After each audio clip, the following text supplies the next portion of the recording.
Welcome to another edition of We Need to Talk About Movies, brought to you by banterflix.com. And now, here's your host, Jim McLean.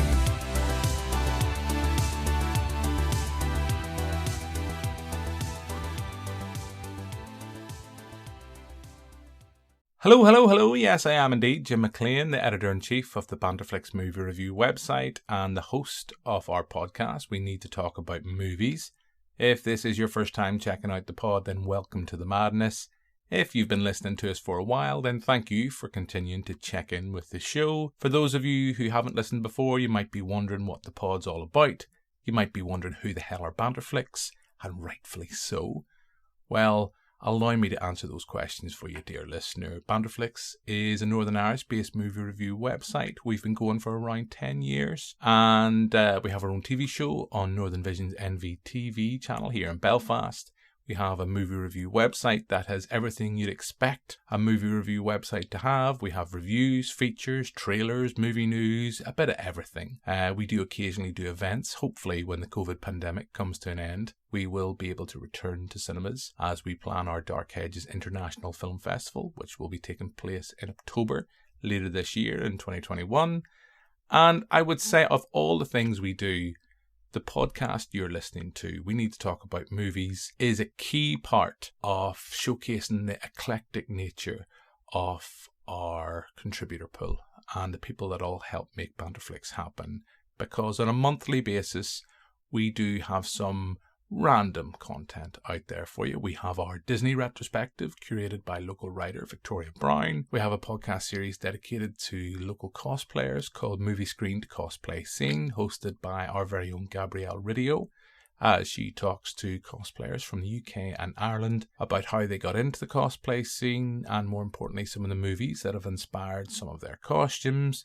We have Crime Scene to Movie Screen, hosted by Banterflix's two sleuth sisters, Jo McElroy and Therese Ray, which is a retrospective on movies inspired by real-life serial killers. And sometimes, just sometimes, we try to talk about new releases, and that's the case with this recording you're listening to now, as we're going to be talking about Zack Snyder's Justice League. It's finally been released, the long sought-after Zack Snyder's Justice League for some. We'll come to that during the recording.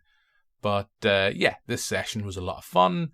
I was joined by James Oliver, Gabrielle Riddiough and Bill Taylor. We did have a couple of audio issues with Bill's line, but hopefully that shouldn't interfere with your enjoyment too much.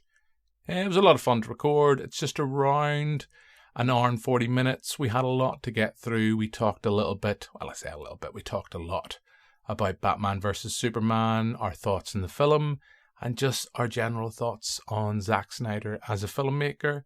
I enjoyed it. I was a bit ranty on this one. I apologise. I did use some expletives. I'm sorry, listeners. I am sorry. But I guess that's just the way I was feeling about the film at the time. But before we get into this week's episode, let's play a clip of Zack Snyder's Justice League. So begins the end for Darkseid. I've never seen a being this strong. Maybe one. He's back.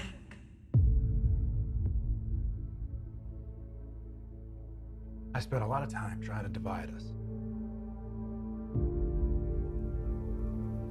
I made a promise to him on his grave. I need to bring us together.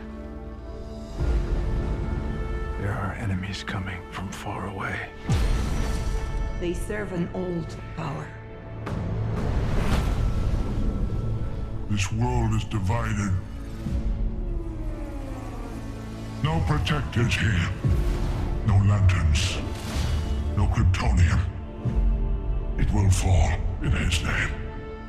On this pod, I'm joined by, in his own words, listeners, a professional gobshite. That is Bill Taylor from The Sixth Sense. Hello to you, Bill. How's it going, Jim? It's good, Bill. It feels like, like no time since we've had you on the pod before. We hadn't had you on for a while, and then we'll have you twice in a week with Coming to America, which you love, and now Zack Snyder's Justice League. Yeah, it's like yet another harbinger of the end of days. Yeah, Zack Snyder's film. Yeah, it's nice. You well of all the guests we have, you actually specifically asked to be on this podcast. You literally dropped me a message and said, "Jim, if you're going to be talking about Justice League, I'm the person you need on this pod." Yep, I think so. I think you needed a balanced view on the film. I don't think I've ever thought of balanced views with Bill Taylor, but would love to hear your balanced view on The Force Awakens, but that's for another time. So that's Bill. That's my first guest. Our next guest, fresh from hosting the second episode of Movie Screen to Cosplay Screen. I've got that wrong. Movie Screen to Cosplay Scene. She really hates the title, and that's probably why. I'm joined by Wish Mama, aka Gabrielle Riddiough. Hello. Yes, cosplay scene, movie screen to cosplay scene. We'll work on it. You'll work on it, and then it'll just be a case of like, no, we're just going to cancel it, Gabrielle. I'm not going to do it anymore. No, we would never do that. We would never. Cancelled Christmas. Don't you dare. Yeah, Christmas 2023. You've it bloody planned too. You know, I struggle next week, and you've got it. It's like, right, Jim. What about Christmas? What about Halloween? It's like, no. I'm not talking about this year. I'm talking about next year. I've got this year sorted. But don't joke. It's true. But how are you, Gabrielle? I know our listeners will have just got a chance. As of today, this podcast is being recorded. Your interview with cosplayer Stephen Finch, who you didn't objectify in any possible way, has just dropped. But how are you? I am good. And me objectify anyone?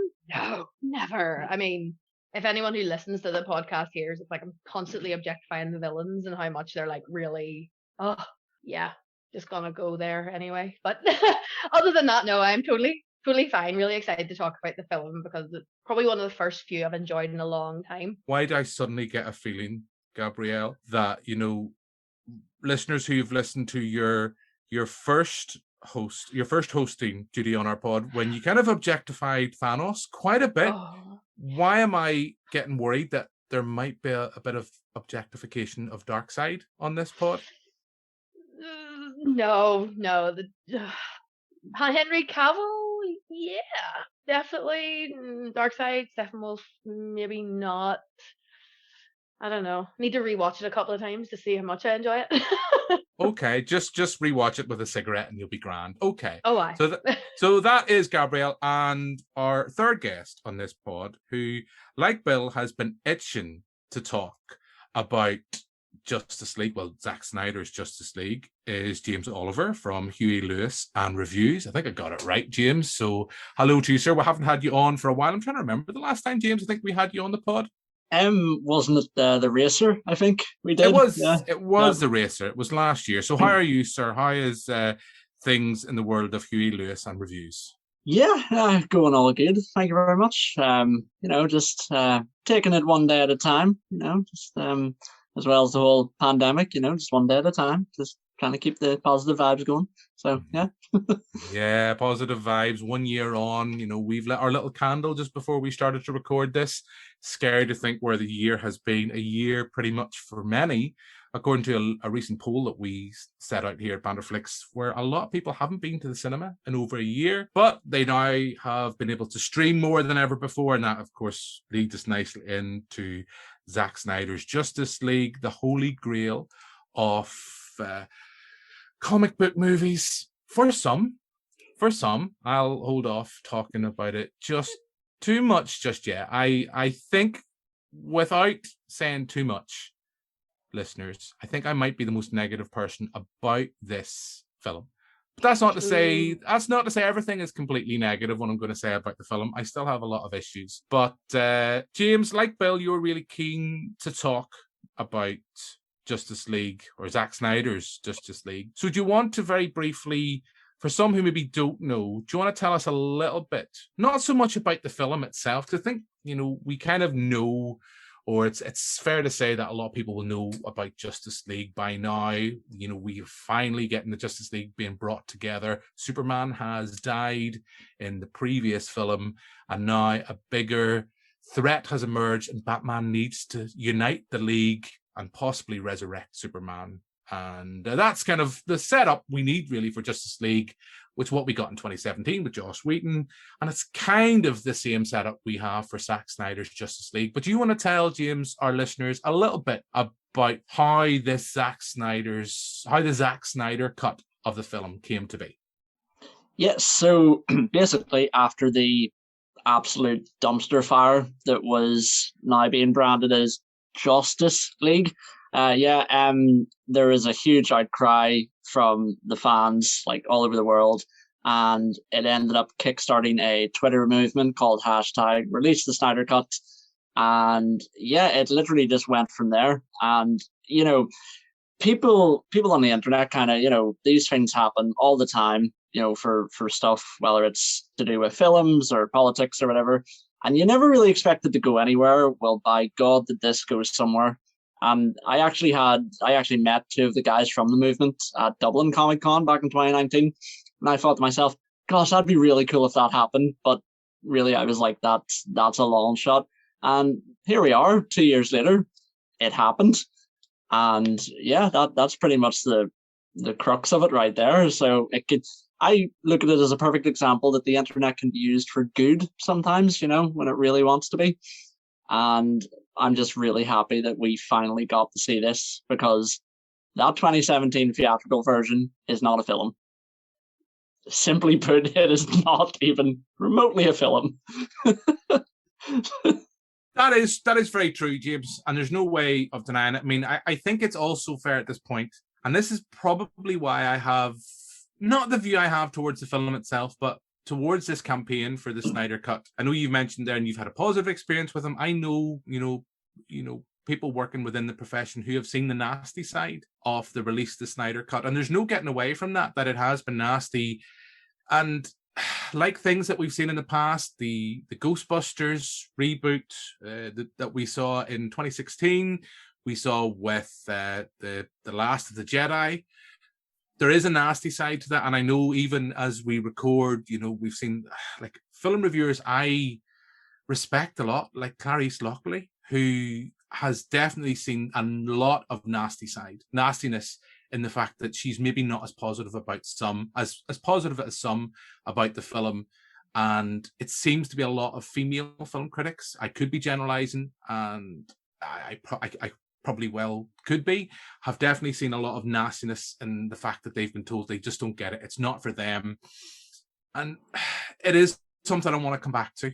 I want to come back to that nasty side of the fandom and the nasty side of not getting what you want until you actually get it. But we'll keep that for now. Bill, I'll come to you. You were really excited about this, and getting this. I mean, did you ever actually think you would get the Snyder Cut? No. I mean, this is something that's been talked about, for 4 years now? I honestly never thought that we'd get anything like this. I mean, James nailed it on the head. This was internet driven. And looking back, it's very easy to sort of go, well, didn't like that film. I want to see what they left out, the cutting room floor, and here locally, remake season 8 of Game of Thrones and stuff like that. And I don't know, really say it was like done with any sort of monetary reason or anything, because like it's release. A lot of us probably don't even have to pay for it in the UK, because if you've got Sky or Now TV, you've paid the money already. You're not paying to watch this. So, I think, I suppose when you're taking absolute icons like Superman and Batman and Wonder Woman and The Flash, you're taking these icons, you want them treated with respect, and I don't think we got that with Justice League at all. I mean, that film, I'll not lie to you, I enjoyed it in the cinema. I enjoyed it. It was all right. It was a good experience. So it was like, it wasn't a waste of time. I was home. I was where I wanted to be. I came out very disappointed, because I thought, hold on a minute, you've laid us so many tracks here with Superman. You built it up a bit more with Batman versus Superman as the this is what you give us. It's not good enough. And I have to say, the Snyder Cut ticks all the boxes for me. Absolutely fantastic. Okay, so actually, the surprising thing is you didn't dislike the original cut of the film. You admitted it had flaws, but if I've picked you up right, because I think we are having a couple of issues. Well, I know I am on my end with your line, Bill. I think you didn't have a terrible experience watching Justice League. That's always my line. Blame the rest of the family, Bill. That's all I can say. So that brings us to yourself, Gabrielle. Did you go see the 2017 version in the cinema? Had you really at the time actively disliked it as much as more so, less so James, or less so Bill, but more so James really disliked it? Would probably be in the middle there. I went to this. I love DC, adore it. Went to the cinema to see it with the hubby, and obviously he cosplays Batman, so anything Batman, it's just, we love it. And we came out of it, and it was good for an action film. There was stuff there. It had the bad guy, the good guys won. It had what you expect from a general superhero film, but it felt like there were too many loose ends. There was too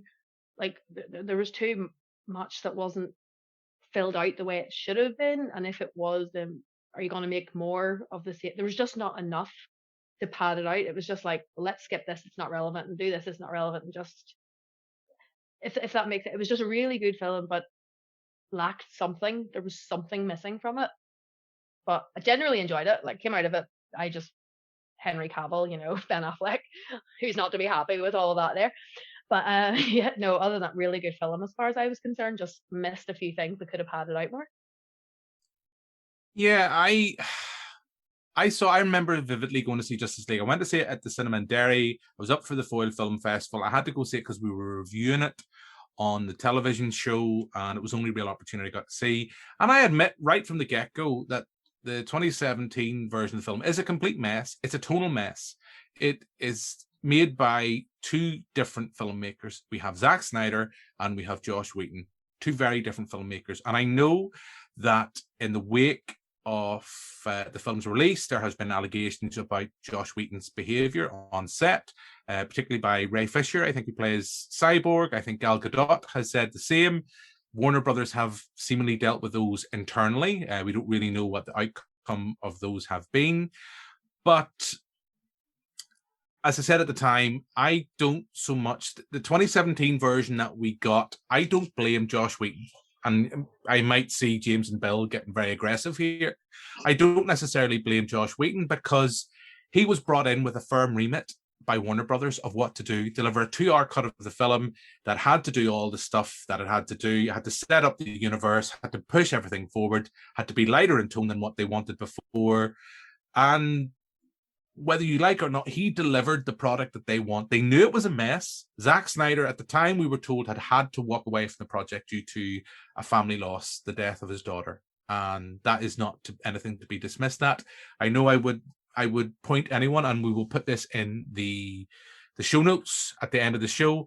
There's a really good article with Zack Snyder, and I think his wife's Deborah Snyder, if I'm getting that right, that they sat down with Vanity Fair just shortly before the release of the Snyder Cut on HBO Max, and they talked about their experience. And it comes across, from my reading of a studio that had lost faith in Zack Snyder's vision for DC and the DC franchise on the big screen. We have to remember Batman versus Superman, and I suppose that's a nice kind of conversation point as well, how we felt about that film. That, it's still to this day is the film that has, I think, the biggest second week drop in revenue, box office revenue, because of poor word of mouth, poor ratings by reviewers. And I know there's a director's cut of that's available on the Blu-ray, which is about 3.5 hours long, which I've watched. I recently rewatched during lockdown, and it improves upon what was released in cinema, but it's still a long, long film, and that's 3.5 hours. Now we have the Snyder Cut of Justice League, which is clocking in at 4. James, coming back to you, were you a massive fan? Because this is the thing. One of my big problems with this whole thing and this idea that the Justice League, or Zack Snyder's version of, or vision for Justice League, is almost like the holy grail of comic book movies. Were you that big a fan of Batman versus Superman? Really? Yeah, so no, I actually wasn't. I absolutely adore Man of Steel. I think it is one of the best, not just DC origin stories, but one of the best origin films, of superhero, genres. Batman v Superman. I remember going to the midnight showing, and I actually went to the movie house in Dublin Road. And this was again, Batman v Superman was this kind of holy grail in the sense, you're getting to see these two titans, hash it out. And I remember sitting there and, for about the first kind of hour or so, I was like, okay, and then, I kind of started to notice just issues with it. Personally, for me, the casting of Jesse Eisenberg as Lex Luthor is terrible, and I still stick by that to this day.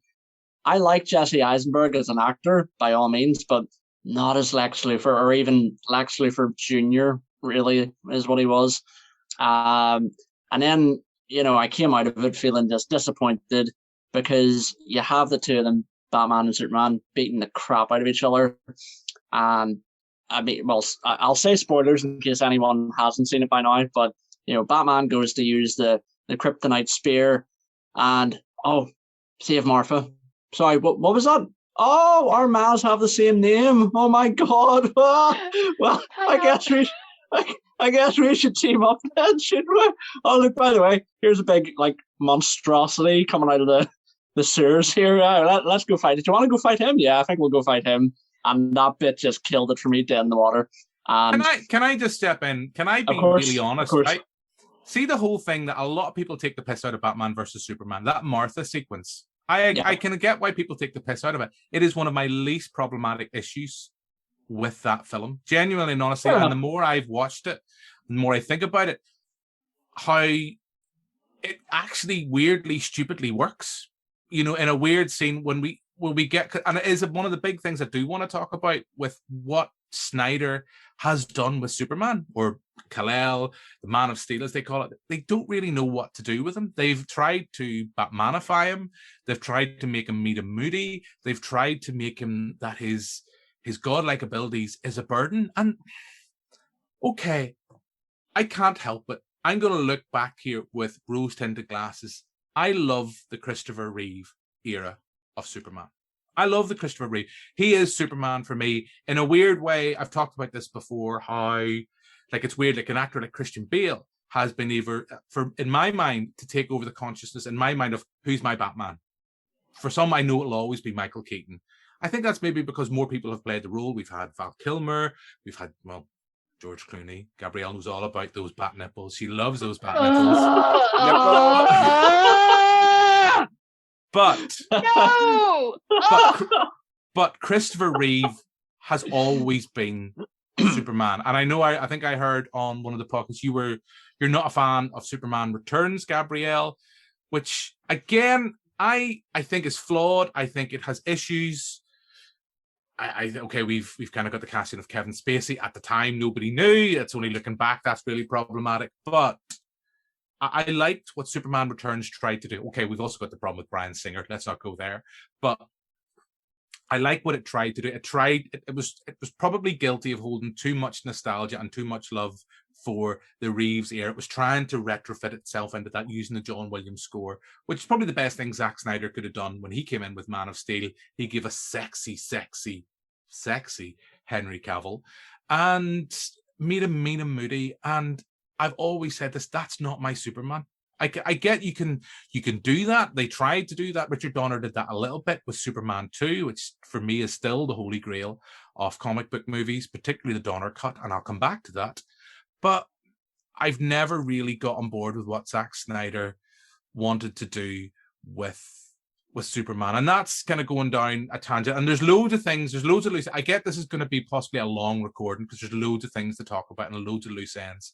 Bill, we know your connection isn't fantastic, so hopefully we're going to be able to pick you up. But were you a massive fan of Batman versus Superman? Yes, but here's the thing that really gets me about all these superhero films, right?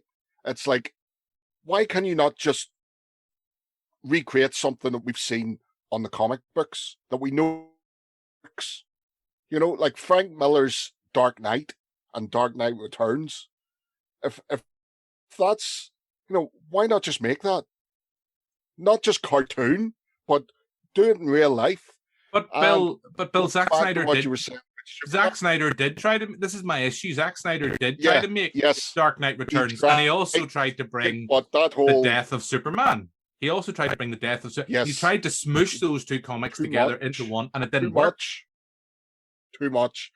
The problem you have with Superman is this is a Boy Scout character from the 1940s, 1950s.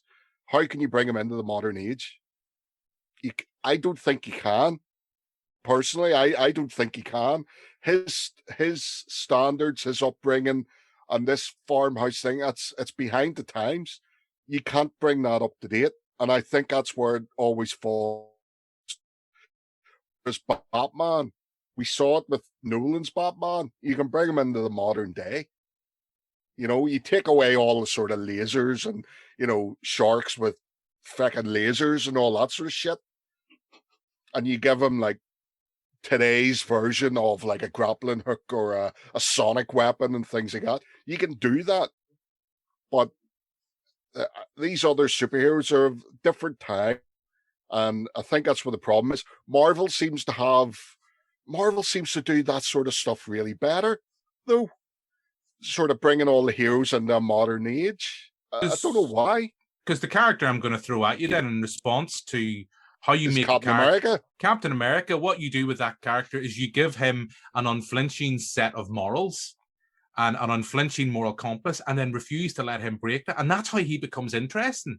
And I know what you're trying to say about Superman. I know on many ways he's a dull character, but I don't think the answer for me, and I know we're going to go into another tangent that will probably lead to an argument, and thankfully, Bill, your internet connection isn't good, so maybe it'll drop out, which is why we have Wonder Woman 1984 and Wonder Woman, which is kind of well, hear me out, because Wonder Woman, what Patty Jenkins is doing with that character is what Richard Donner did with Superman. He's making that character as someone who's a bright spark, someone we can look up to, someone that is not mean and moody, and it's bright, it's shiny, and it's oozing positivity and love. And that doesn't make that character boring in my eyes. I think it's just Zack Snyder. And that steals the guy. She just steals a guy. She just steals him. They literally steal a guy. If role was reversed, Jim, the world would collapse.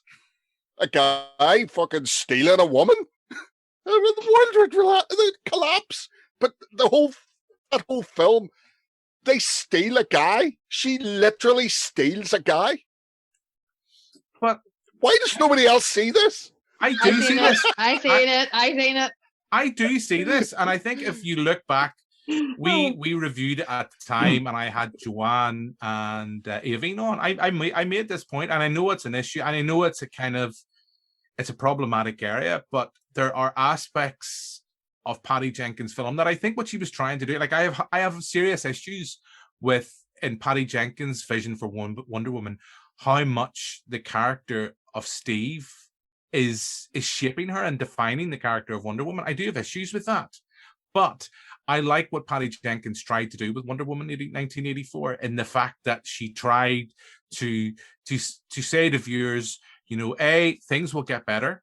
There will be better days ahead, no matter how bad things are, and that no truth and no good can come from heroes that are built on lies. And I know, like, it's no accident that film's set in Washington. It's no accident that we have a villain of sorts who's a talk show, a kind of TV personality who ends up in the White House. Star. Yeah. I know that. I know that. And those are things that I like. Yeah. And I think the thing I liked about what Patty Jenkins tried to do, and it's right from the opening scene, it's throwing its nods back to Richard Lester's Superman 3, that manic open. When we see her in Washington, it's knowingly throwing its nods to that, and it's not mean and moody. Wonder Woman is not burdened by what she's done. And I know there's issues with the character of Steve in that film. I know that, and I'm not going to say that it's not something that doesn't need to be addressed. But I think in their way, it's her final way of getting closure on that character, something she maybe didn't have in the first film. I agree when we talked about it on the pod that both Joanne and Avian said the character of Steve shouldn't have been there. And I agree with that. But I still think what Jenkins tried to do with Wonder Woman 1984 was much more admirable. And I think after the year of pandemic, I enjoyed that more. Something that was lighter in tone, that wasn't dark, that wasn't mean and moody, which is maybe why now watching this, I've had such a negative response to Zack Snyder's Justice League. Because right now, I'll tell you now, if I'd have watched this in January, I would have probably properly hated this, because in January, I seriously was down in the dumps with all things lockdown and kind of COVID related, and I wouldn't have wanted to watch a film like this. But that's it. Gabrielle, we have pulled on a lot of threads there. We've let Bill mention Wonder Woman 1984, right? So you're going to have to bring them all together. Batman versus Superman, Wonder Woman 1984, your general thoughts kind of on those two films and those kind of two conflicting kind of portrayals of the DC universe. And let's throw in Aquaman as well here. Aquaman wasn't mean and moody. Okay, it was bonkers, but we had James Wan with, you know, an octopus that was hitting the drums. You know, they weren't treating that. They were kind of doing what they probably could do with Aquaman, to be honest. But, you know, as I say, we've pulled on a lot of threads. Back to Batman versus Superman. Generally, like, I know you mentioned you kind of loved Henry Cavill and you loved a bit of Batfleck. Of the film itself, that what you sat down to watch, did you enjoy it? Batman and Superman, I would probably be along the same lines of James, where I really enjoyed it, but then that scene, the Martha scene, just made me cringe a bit too much. I was like, oh, do you remember when we just, I know it's not like DC, but remember when we watched, like, we talked about X-Men Dark Phoenix, it was all lovely, and then they showed this random picture of Mystique at the end in the worst picture possible. It made you go, ah, shit. Like, all the good work we've done has just been thrown away by this one stupid moment. And that was probably my only issue with Batman versus Superman. It was dark, it was action, it was, you know, Superman, he's bound to go through some trials and tribulations and be a bit, you know, he's from another planet. He's been raised on this farm. He's now in this big city. These things are happening around him. And I suppose we don't really want them to be human or like us. We want them to be godly. We want them to be those heroes. But they're also trying to then adapt as if they're real people. Like, they're trying to adapt and come into our world and deal with things that we deal with. For them, I'm sure it's a bit of a clusterfuck in the head, if you know what I mean. Like, what is, you know, these people are actively killing each other willingly for no reason at all. Why, you know, I mean, for Gal in Wonder Woman 84, the thing, while I didn't like what happened with Steve, that was fine.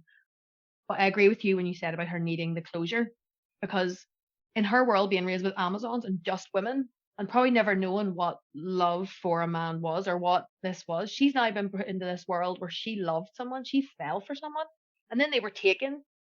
So this was her chance to process that, and while she done it a bit inappropriately with, you know, well, less said on that one the better, but while she done it inappropriately, well, hang on, let's be honest, she didn't do it.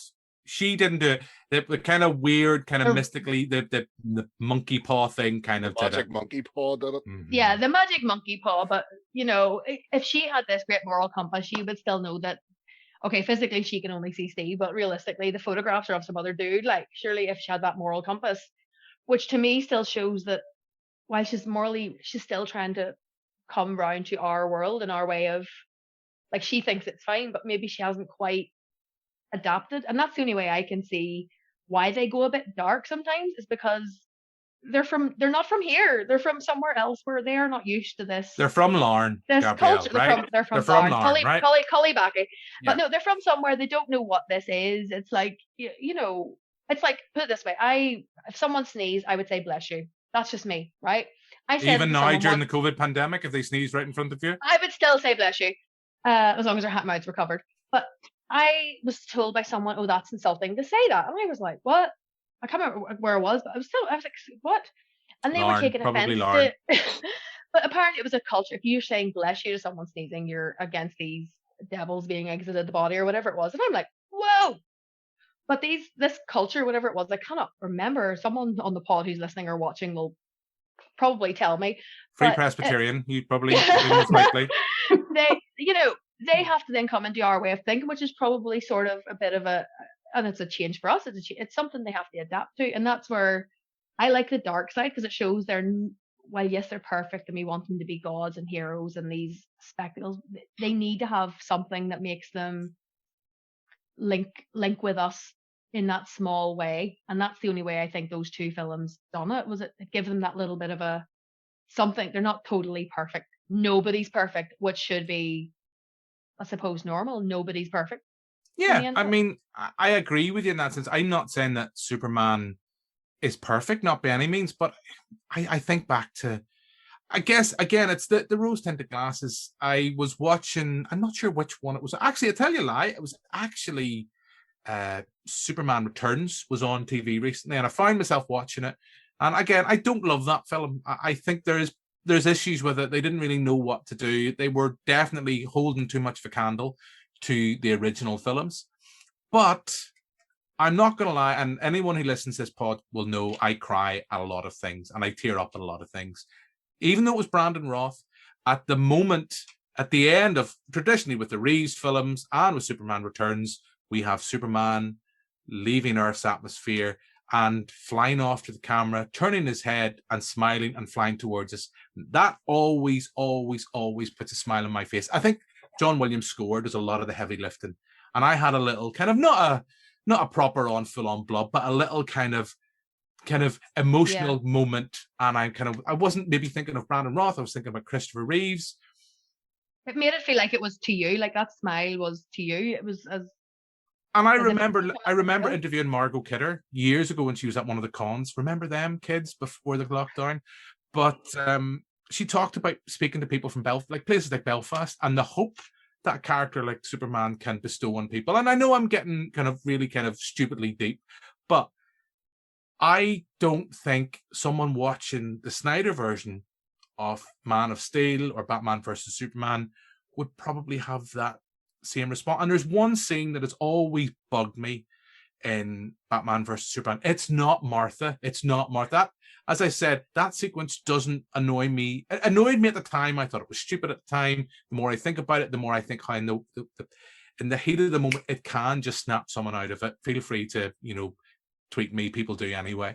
But there's a sequence where I think a volcano has erupted, and we see Superman looking down towards the people, and they're looking for someone to save them. And he has a look of a villain. And I don't get that. I've never known why Zack Snyder, and it's something I want to come back to with Justice League, or his vision for Justice League, how he's constantly obsessed with this idea of a Superman that will ultimately succumb. Is it the anti-life matter or whatever it is now? He's kind of explained. I've never understood that obsession with that for that, and it only seems to be his way of making that character interesting. I don't know. And here's a big one, and I'll throw it out to the digital room. At the end of Batman versus Superman, I assure you, listeners, we will get to talking about Justice League. Did any of you really have an emotional moment with that sequence when we see the sacrifice? Because this is the thing, the score is perfect. It's Hans Zimmer's score. We have the scene, and literally we've had Superman brought back in one film, killed in the second, third, he's being brought back. And I've said it many times, I bore myself on this.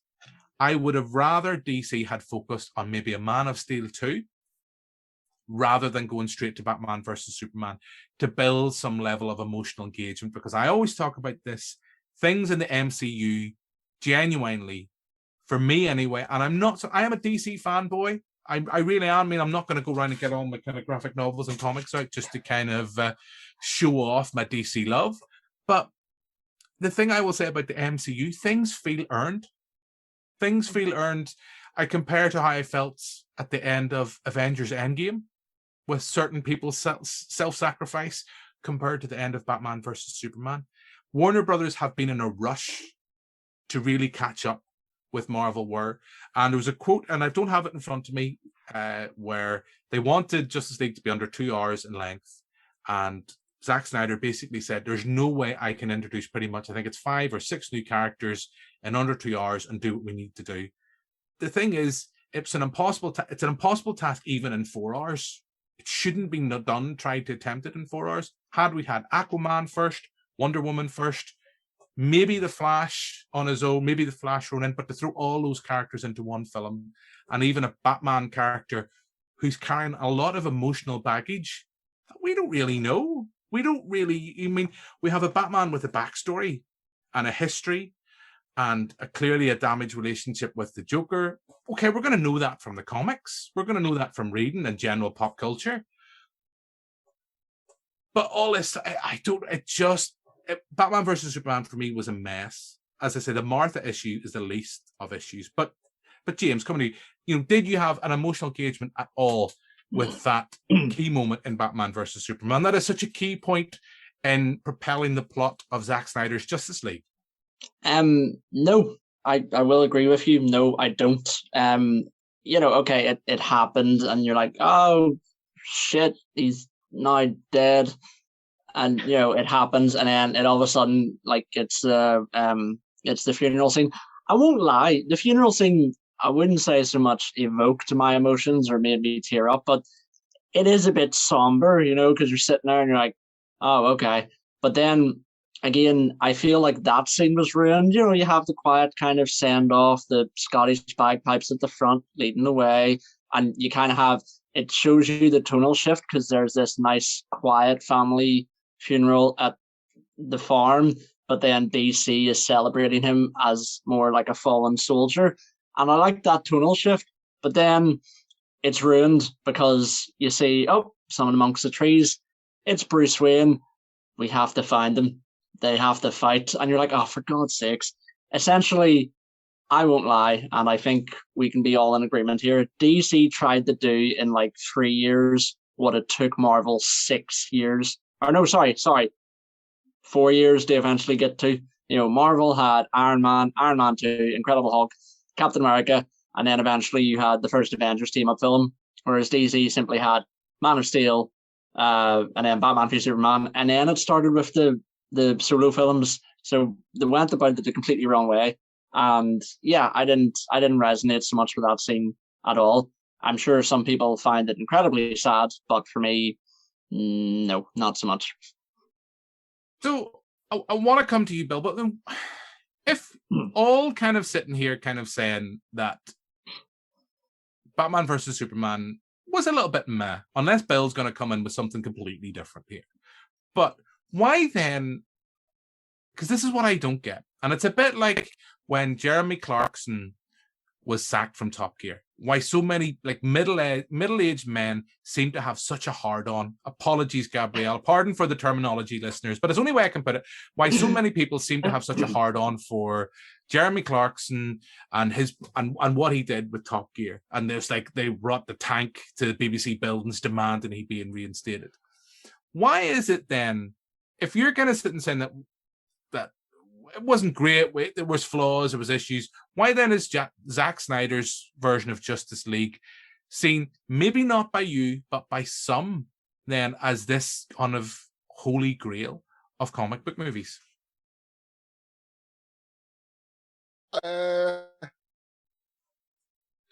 Well, I don't know. I don't really have an answer for that. All I know is I really liked it. I like the style. I like Zack Snyder's style. Always have done from 300, even Sucker Punch. Watchmen is one of the best comic book movies you will ever see. You shake your head all you want, Jim. You're not changing the truth. I honestly think the problem here, and James hit it on the head yet again, it's Marvel actually had a roadmap of how to do this, and they teased it with the first Iron Man film, and instead of rushing into something else, they give us another Iron Man film just to make sure that it wasn't lightning in a bottle. And then from there we got Thor, we got Incredible Hulk, And like I remember back, you're talking what, 10, 12 years ago, people on the internet go, worrying about, oh, the Incredible Hulk. Oh, is it going to be a mess? Oh, look what they did to the first one, and stuff like that. And it's like, look, they had a roadmap, and it seems that they had it right from the start of like, this is how we're going to do it, and build up gradual trajectory. Whereas Warner Brothers just went in and says, right, we want 2-hour film with this, then we want 2-hour film with this, and we want 2-hour film with this. And it's like, you can't do it like that. You need, I don't know, I think you need to take it almost like an episodic approach. And I don't think they've done that. So whenever we get the likes of Zack Snyder's Justice League, we kind of already know what the backstories are. We've had like 6 years, if you didn't already know. So when we get something like that, and it's a coherent story, it's got characters that we're kind of familiar with. We kind of know that Superman and Wonder Woman and all, and Batman, we definitely know Batman. My God, many films is there? So when we get something like that, and it's hitting the ground running right from the start, it's like, this is a comic. This is nice. Zack's, again, you talked about it as well, Jim, about the different directing styles. I personally love Zack Snyder's musical choices in his films. He always puts music in places, very much like Tarantino. And I love that. Set tone, or the set the scene, and I love that. I love that he does that. Because music, obviously music is one of the biggest emotive things that we've had during the pandemic and stuff. Music, you listen to a certain music, it puts you in a time and a place of your life and that sort of thing. Zack Snyder and the likes of Quentin Tarantino, so they're putting these in to give us those kinds of feelings for those scenes. And that's why I love Zack Snyder's back catalogue. The emotional aspect of Superman dying, the simple answer to that is not really, because we kind of know he's coming back. Know what I mean? It's like one of those, apparently my internet's unstable, a bit like myself probably. Everybody knows that these characters are never going to die. It's typical comic book stuff. That's one thing in comic books. Characters die all the time. They keep coming back. This is true. This is very true, Bill. We kind of hope that with MCU have kind of got this issue now of deaths that stick and deaths that don't.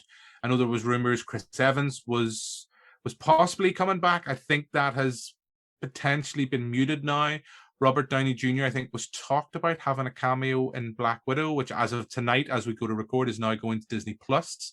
Simultaneous release where cinemas are open, and Disney Plus for £20. Here in the UK, we can get to watch it. Yeah, it is an issue. We've seen that before. I just felt it.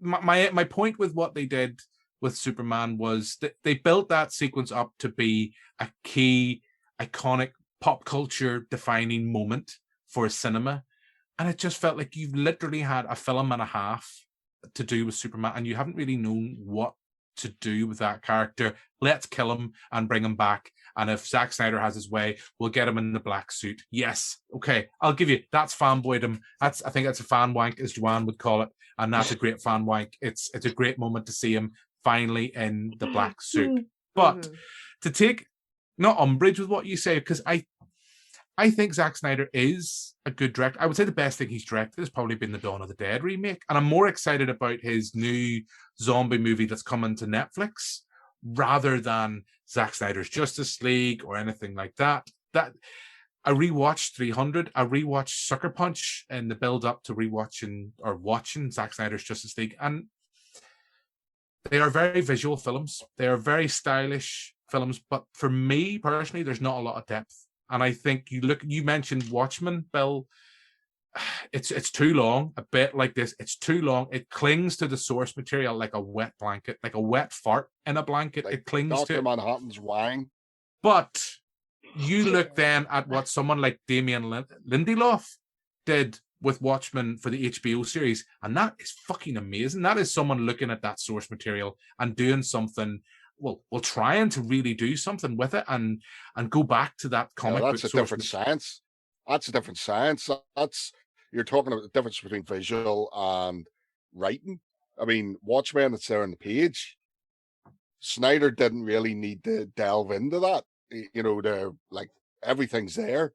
Whereas Lindelof literally had to go through and carve bits up and follow the threads and all this sort of stuff. I'm sure Alan Moore's really, really happy that he did that too. But that's screenwriting, Bill. That's what a good screenwriter does. And that is my key issue with Zack Snyder's Justice League. The writing is as dull, it's head-bangingly dull, and it's bum-numbingly long. That's my issue. You shouldn't need 4 hours to tell your story. You shouldn't need, if you're a good screenwriter, you can indulge yourself and you can get away. Think of this version that we've seen. It's the director's cut to the theatrical cut we never really got to see. I would love to see a theatrical cut of this. You're just upsetting a shitload of Lords of the Rings fans now. Yeah. Do you know what? Nerd rage.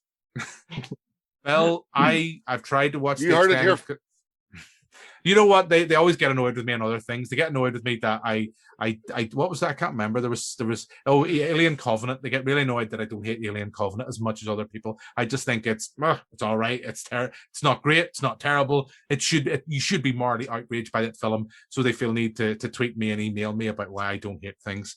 That is my issue with Zack Snyder's Justice League, and it's my vision, my issue with him at the helm of this and this singular vision.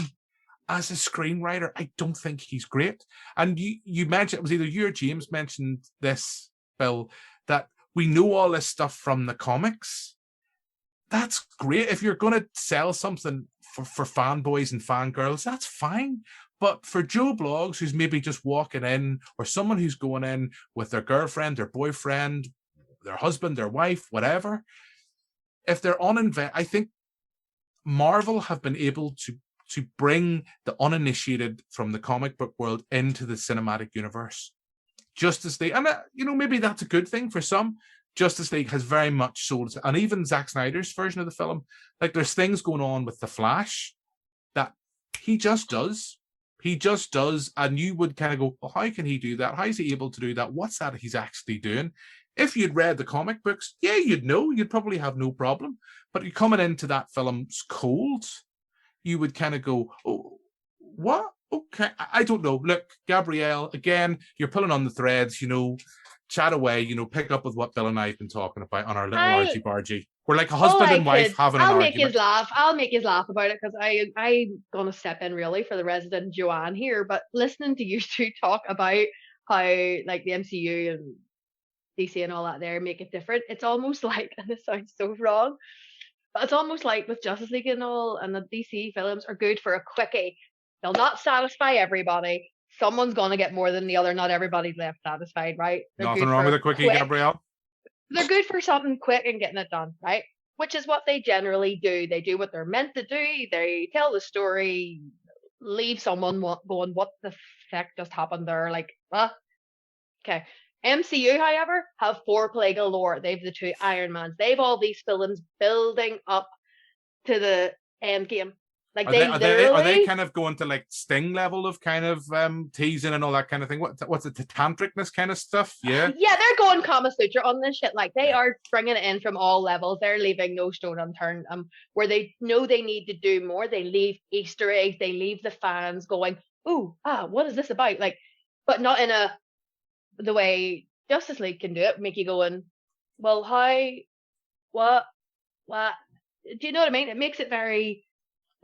I think the way Zack Snyder's done Justice League, I like it. And he sort of took a few things from Marvel with leaving Easter eggs in there, which I don't know who's found what or whatever, or we'll get into that at some point, which will sort of negate then, or maybe lead into Superman Returns with something that was spotted by a few people when Snyder has confirmed in an interview recently. But that's how I see the films. They're good. Justice League, DC, all them are good for the action, the quickie. If you don't want any questions, just want to get in for a bit of action. All I'm gonna say, Gabrielle, is like if you're going by just if you're going by just Batman versus Superman and Zack Snyder's Justice League, that's nearly 7 hours. That's not a quickie, love. That's not really a quickie. It's not a quickie in that sense of it. I mean, more people were satisfied, more things were dealt into. But like you mentioned about the Flash, like, you know, that's basically he's a couple of times one of them's got to the point of nearly being satisfied, and then they've sort of like pulled out too early at just certain stages, going, what? You know, but you know what I mean? Can I just interject? Can I say one thing? And I want to hear what you all think. In a weird way, other than that car crash sequence that happens in Zack Snyder's film, and it's in the trailer, so it's not much of a spoiler, I do think that X-Men, I don't think it was First Class, I think it was Days of Future Past, did that idea slightly better than what Snyder did here with The Flash. There's elements of the original theatrical cut that were clearly down to Josh Whedon and Josh Whedon reshoots that I think actually arced his character slightly better. Okay, Ezra Miller plays him he plays Barry as an annoying character. There's no getting away from. I don't know if that's the actor or I don't know if that's the way he's been written.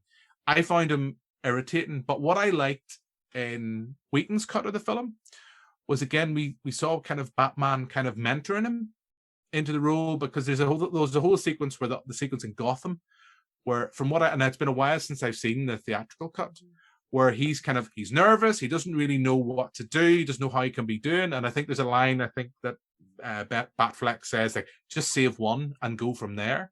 And he's in this film, it feels like the Flash, Aquaman, Wonder Woman to an extent, although she's already been in there, they arrived all fully formed, and it's an issue with me. Feel free to, interject, Bill or James, to see if you disagree.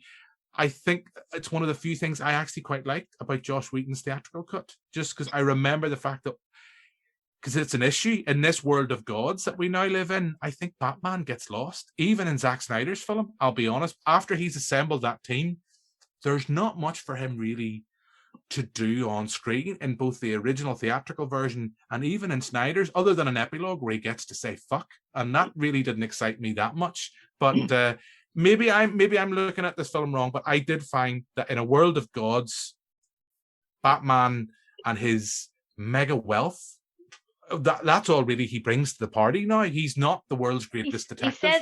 He says that himself in the film, and I like that they've done that. Like, the Flash gets in and asks him, well, what's your superpower? And he goes, I'm rich. So he calls out what everybody mocks Batman for. He has no actual superpowers. He's just really rich and has a lot of gadgets. He is the world's greatest detective, Gabrielle. That's Inspector Gadget. That is Inspector Gadget. Do not triggered. I did like that they done that with Batman. They sort of made him address the fact that, yeah, I'm rich. That's generally my superpower. That was it. I would also say that as well, that like Jim, you're saying that you felt that once he's got the team assembled, he doesn't really bring anything. I would say almost that this is a Batman who has never been portrayed on film before. In both Tim Burton's films and Christopher Nolan's films, this is a Batman who's been built from the ground up. He's just coming back to Gotham, or he's just on the mantle of Batman. Whereas in this series of films, this is a Batman who is just bare basics, a pissed off old man. He's dealt with Jokers and Penguins and Riddlers for 20 plus years, to the point now where he's just like, and pardon my language, it's just like, I can't be fucked doing this. And you see the disdain throughout, both in the theatrical cut and Zack Snyder's version. You see the disdain that he has for that. He can't move as fast as he used to. He's not as quick to the mark as what he should be, and it's all just wearing down on him. And if Zack Snyder had have got to continue his vision, which unfortunately doesn't look like it's going to happen, we maybe would have got to the point where it gets to that storyline, which you maybe will know it from the animated series, or maybe you won't, but it gets to the point of being, old man Bruce, who in his last days of being Batman carries a gun, and he pulls a gun on on a like just a random thug, and that makes him realize, well, I really can't do this anymore. And then, of course, that goes into the whole Batman of the Future storyline, which is a completely different thing. But yeah, even though he murders people straight up in BVS, right? There's no denying that he straight up kills people in that film. But you know, it just kind of I think I thought it was a nice touch to see that this is clearly a Batman who has been at the job too long, and it's really just completely wore him down to nothing almost. I would actually agree with James there. The reason Batman is sort of backstage is because we know early on that he is trying to build a team because he knows that he can't fucking cope. He literally can cope on his own. That's why. Yeah, but hang on. I mean, I don't want to shout. He does really cool stuff. But the fact that in the previous film, in Batman versus Superman, he's re-energized with he's turned into an almost villain-like character. He's almost at certain points of Batman versus Superman, he is the villain because his renewed vigor is the fact that he wants to ensure the death of Superman because of this absolute godlike powers and these fucking Zack Snyder's fucking obsession with dreams. And these prophetic moments of dreams, I just come down to poor writing, Bill, and that's the thing. He just seems to throw in a dream. You look at kind of what Chris Nolan did with Inception and his use of dreams. I think even Freddy Krueger would be embarrassed by some of the use of dreams in this film, in these two films. Like, there's a sequence in this where they're resurrecting Superman, and the film just pauses. The film literally just pauses to tell another little kind of dreamlike sequence. There's an epilogue which, I'm sorry, is just pointless. Pointless. I think the film, considering it's setting up a sequel we're never going to get, I don't see the point in it. It's too long. I would have preferred, for me, if it had been, because the way the film ends, it's finished, it's dedicated to Autumn, to Zack Snyder's late daughter. And the one thing I'll say, I've been really critical of this film. I will say this in defense of it. And in the positive thing, I am glad that probably for Zack Snyder's own possible mental state, for his own mental well-being, he was allowed by Warner Brothers to go back and finish that project because he had to walk away. It was something from, again, reading that article with Vanity Fair, both him and his daughter talked about quite a lot, and she was the real fangirl in that family, and he wanted to make that film for her. So I am glad he got to make that for her. There must be a small smudging of closure for him. I genuinely am, and I'm not trying to do this to set up something trivial or nonsense. I genuinely am. You know, mental health and mental well-being is a really important thing. And for what happened to him and his family is terrible. And to be able to come back after Warner Brothers admittedly had lost faith in his vision. There's no denying it. They wanted him out, and they took the opportunity when that happened to remove him and bring in Joss Whedon. I'm glad that they got to do. I still, to this day, I just don't go, I don't know what, other than for Zack Snyder personally, I don't know the real benefit of it. Is Zack Snyder being allowed to finish his vision, you know, for what it was, 80 or 90 million, whatever it was, as long as, you know, for him personally, I'm glad. I just don't know because the DC universe has already moved on. We have a new Batman. We have probably going to have, Batfleck's coming back, I think, for The Flash. The Michael Keaton return is now in doubt. I think it's kind of said today it might not happen. The DC has moved on, and even the characters in this have moved on. Aquaman's moved on.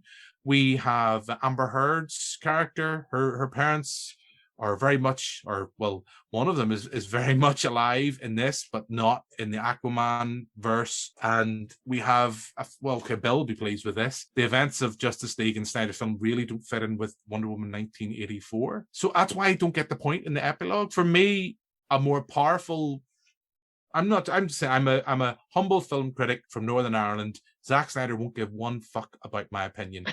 To finish on that final shot of the team assembled, and then For Autumn would have probably moved me more than an epilogue and a pointless cameo that we all knew about. We all knew about because it had been leaked, and the return of the Joker and Jared Leto's Joker. And I know there's people have compared it to the sequence in The Dark Knight, and I disagree completely with that. I think the sequence with Heath Ledger and Christian Bale is far more powerful. And again, I'm going to come back to that statement. And I know I'm rambling. Again, that idea of earned. You earn things in film. And when we look in The Dark Knight, that confrontation between the two genuinely felt earned. And here it's just there for fanboys. Yeah. You know, Jared Leto, I have no love for his portrayal of the Joker. He was terrible in Suicide Squad. They didn't know what they were doing with that character. And then to throw him into here, you know what? Zack Snyder needs to stop playing Injustice. And just, you know, finish. I don't know. I'm rambling. Somebody feel interject. I know. I'll go. I know what you mean about the Joker thing with Jared Leto. I mean, that epilogue, I agree, was a bit pointless. Fun, a little bit of fun, but it was ultimately pointless. But with Jared Leto, he got screwed, I thought, so badly in the other film as the Joker. You could tell he was written in a way that they didn't. He can only do what he is. Like Zack Snyder can only work with what's been written. Jared Leto could only do what he could work with. Like, they didn't give him the justice that the character deserved, that he could help portray. But in this, I thought, to me, it felt like a bit of closure for him as well, where it brought him in to give him a little bit more of a chance to portray a little bit more of the Joker that we never saw before. He wasn't so obsessed with Harley. It was more about fucking with Batman's head. That was his goal. That was always the Joker's goal, was to mess with Batman's head, not to get his leg over Harley. So I liked that they done that, but to me it felt like it was just trying to give him a bit of closure too, trying to maybe close that character off in a way. That's how it felt to me. It didn't feel like it was needed. It just felt like, oh, you know what? Maybe give him an extra couple of minutes to try and fix him, you know, do a bit more justice to the character that was done in the first place. That's what it felt like to me when I saw it. This is true. I mean, this portrayal that we see for, albeit maybe 2 minutes in the film's epilogue, and again, I say it's not a spoiler, it's in the trailer, it's been talked about Zack Snyder, his importance of getting Jared Leto back, and I think he did his own makeup for that because of the COVID restrictions.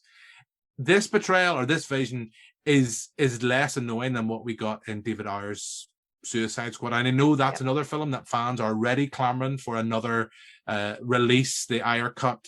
I do think this is set, for me, it's a bit like when what's his name, I can't remember, the Chancellor at the time of the Conservative Party warned David Cameron when he gave in and gave to the Brexit vote. He said, you have no idea the forces you are unleashing when you do this, because I do think it does set a dangerous precedent for future, when fans don't get what they want, when they say, well, we go back and redo it again. I'm not saying it'll happen all the time. I think Warner Brothers have ruled out a remake or rehash of Suicide Squad.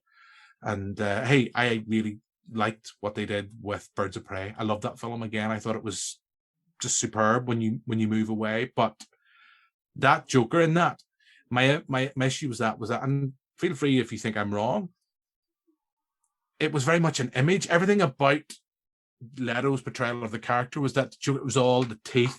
Everything was all a custom image and it was all planned.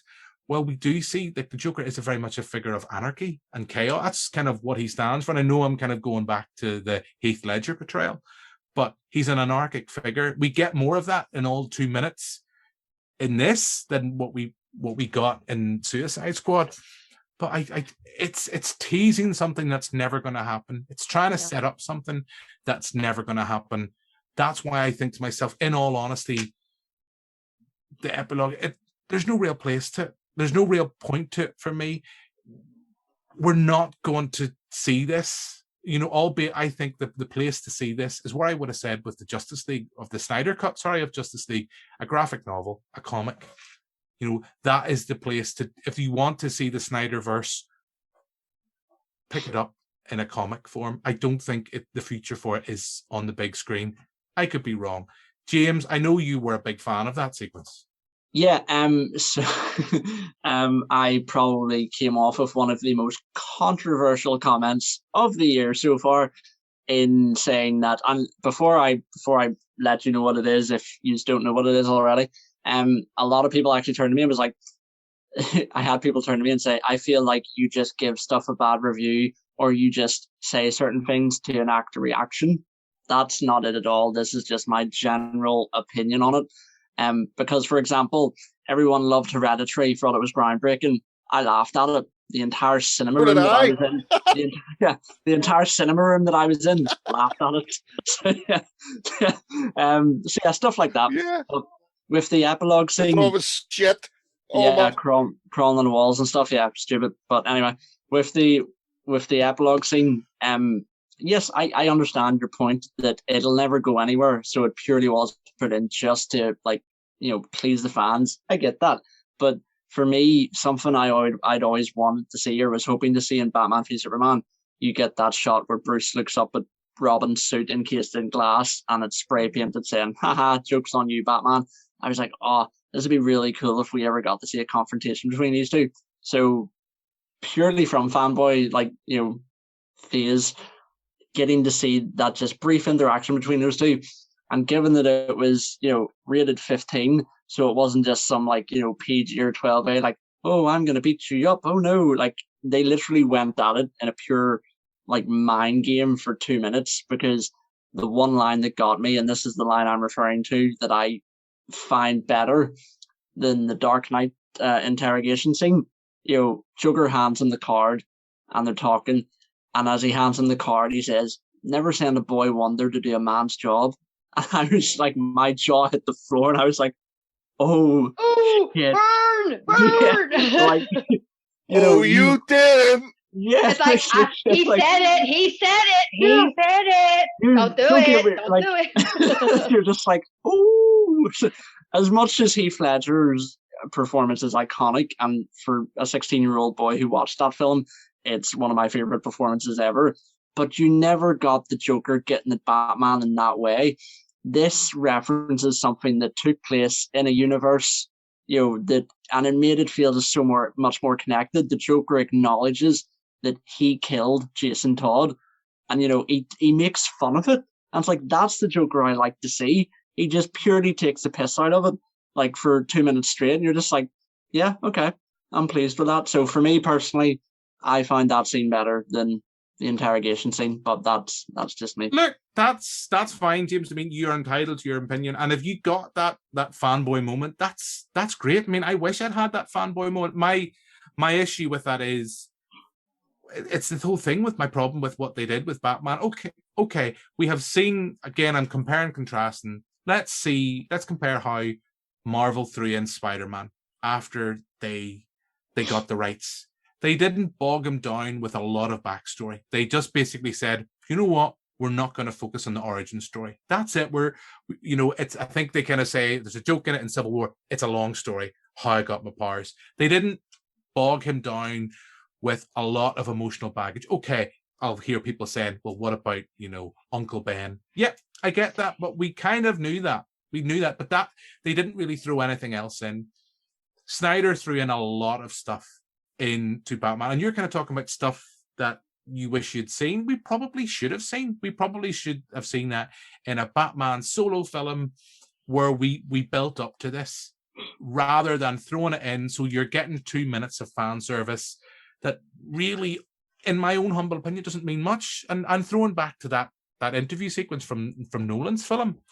I would argue that it does work, because it's been a while since I've seen Dark Knight, but in that moment, I don't think Ledger's Joker figures out who Batman is, but he knows that the death of Rachel really, hits home. I think there's a thing it's where he thinks at one point he thinks he's or he calls back. There's a callback to it where he thinks he's Harvey Dent when he realizes of who he's killed. So, but that's my point. We know all that from watching it on screen. Look, I'm not going to let myself go down and kind of this for that. I'm glad, James, you had that emotional moment. You had that fanboy moment.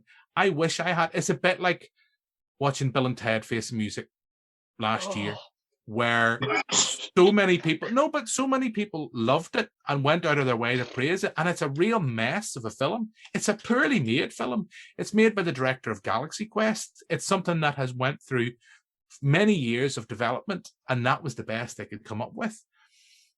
This is why I feel, I don't know, between the Bill and Ted Face the Music and this, I just don't get it in that sense.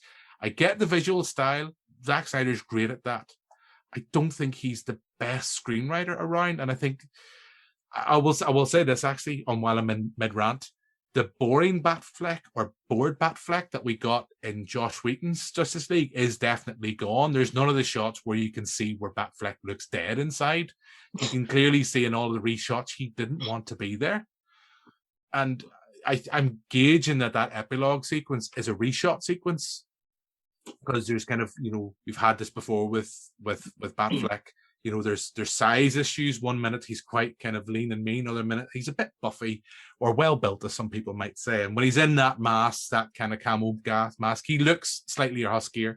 So I could be wrong. It looks like that might have been some of the sequences that were shot as specifically as part of the reshoot plans for Snyder Cut. I just didn't.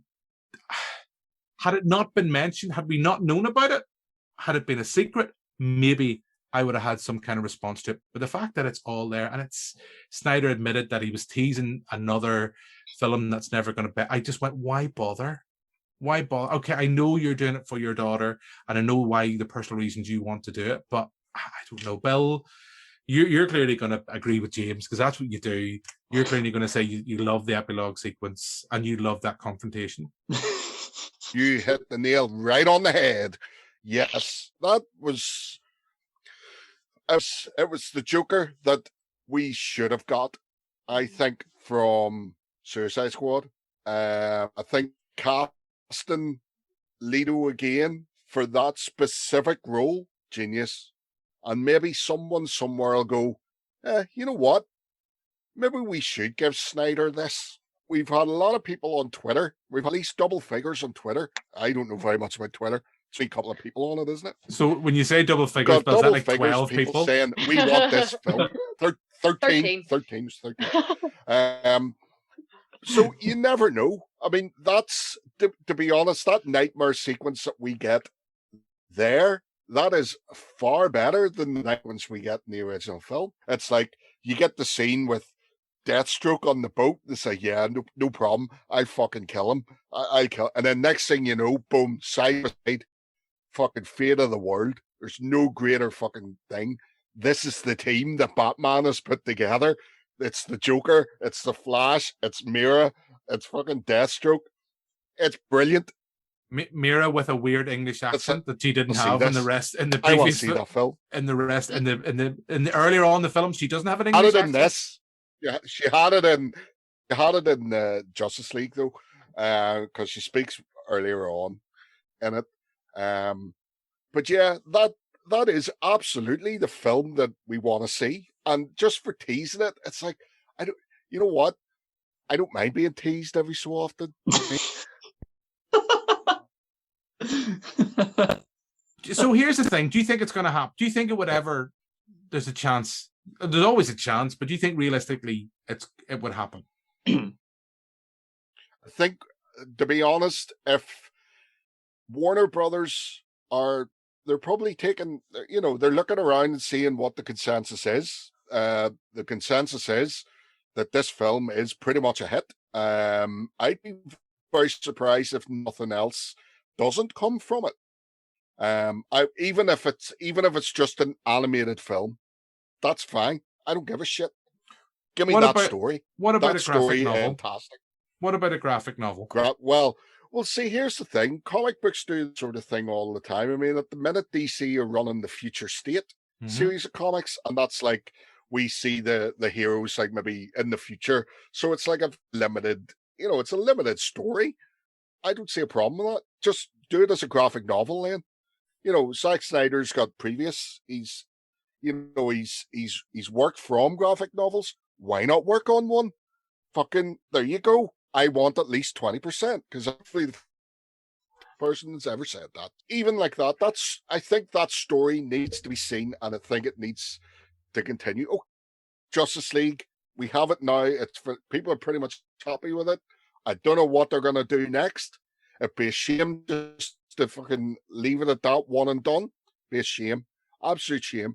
I think now they should build up this momentum. See after I watched that, I was like, you know what? Take the fucking control out of the executives. Kick them out the fuck. Just kick them out. Give Zack Snyder total control of this. Yeah. Because they've done it for the Marvel. that's the thing. That's the difference with Marvel. Marvel have total control, and they've got somebody at the top that actually knows the fucking product. So get the fucking suits out of the room, put Zack Snyder in charge, and give us the fucking rest of the suite. Enough. Be gone. So in Bill Taylor's spoken. verse, then where are we sitting then with Arbat next year? Gonna be a bag of shit. You know it's gonna be a bag of shit. Come on. I'm looking forward to it, actually. I mean, Yeah. I'm a big fan of R. Pattinson ever since he came back from Twilight. It's like he came on the scene I have again. to agree. I think it's going to be all right. Yeah. It was those indie films that he did, like Good Time, The Lighthouse, and I forget High Rise was the other one he was in. Tenet's brilliant. Tenet's brilliant. It's like I the mean, same people said the same about Heath Ledger. They didn't give him a chance as the Joker, and then he came out as the Joker, and it was like mind blowing. So yeah, I mean, I'm you're excited. still talking I'm about excited it. to see exactly. Yeah. I'm excited to see what he does with it. Nothing He'll wrong probably with be the having one a to shock people. multiverse. Yeah.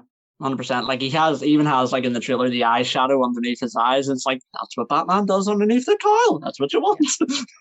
So, I think that they're trying to make him more like not human, but show it's like why he's become this, isn't it? Sort of thing, isn't it? Yeah, it's year one kind of thing, or year zero, isn't it? It's kind of going back to that, which there's nothing wrong with a multiverse. I mean, Spider-Man is playing with that sort of shit.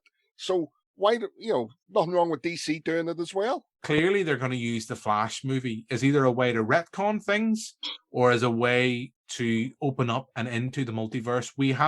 I think a lot of people really thought that's what WandaVision was going to do for the MCU. I think it has, but it not in the way that I think everybody really wanted. And the fact that so many people were disappointed by WandaVision when they built it up in their heads and rather let it be a film about someone experiencing grief and come to terms with grief of a loved one, which, okay, yes, it does end in that standard MCU, big CGI battle. But I think for me, I like the fact that it tried to tell a small story. I think Falcon and the Winter Soldier, from the basis of one episode, is going to be much more standard MCU Captain America world stuff. I'm on board with both of those. The multiverse, I'm intrigued. We hear the talk of what Spider-Man 3 is going to do. And, we're bringing back Andrew Garfield. We're going to bring back Tobey Maguire. We don't know if that's been confirmed or not. I think there's even talks, of Charlie Cox's Daredevil, possibly. He was apparently spotted on set, yeah. I mean, there is a product there. I mean, if you're going to do Mean and Moody, do it with Daredevil. And they did that with that character. I mean, I love Daredevil. I can't bring myself to watch the final episode because I don't want that to be the final episode or the final time I'll see Charlie Cox as Daredevil. But I don't know. The multiverse is a nice idea. And I remember Aaron Flanagan from the comic book guys, saying the multiverse is just your get out of jail card for explaining stuff. Why is this happening? Why is that happening? Multiverse explains everything without having to go into depth. I don't know. I mean, there's talk now. I think we don't know about Keaton. That's up in the air. I think because of the COVID pandemic and the Flash has been shot in the UK and he doesn't know if he's prepared to fly and quarantine. He has a busy work schedule on. There was talk they were going to have an old Batman and a young Batman, and then we now know that Batfleck is also coming back to some degree for Flash.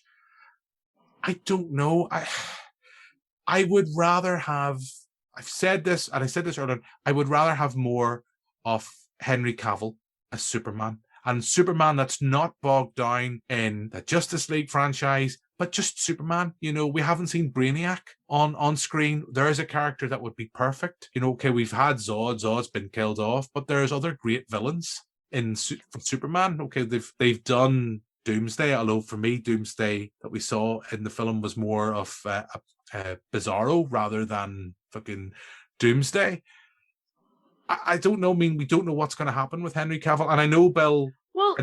Well, go on ahead, Gabrielle, because I know I will say this because I know, Bill, you did say over lockdown, you became a massive fan of Henry Cavill because he is a big geek. He's a big sexy geek with a six-pack. He's geeking out and doing it with pride. I love him. He's someone that's when you see him being interviewed, he's charismatic. He's got charisma. I don't know why, and it comes back to my thing. I don't know why they can't let Superman be a charismatic character and not someone that seems to be so burdened by his abilities. That's what I would love Henry Cavill just to be able to do, just be Superman and kind of.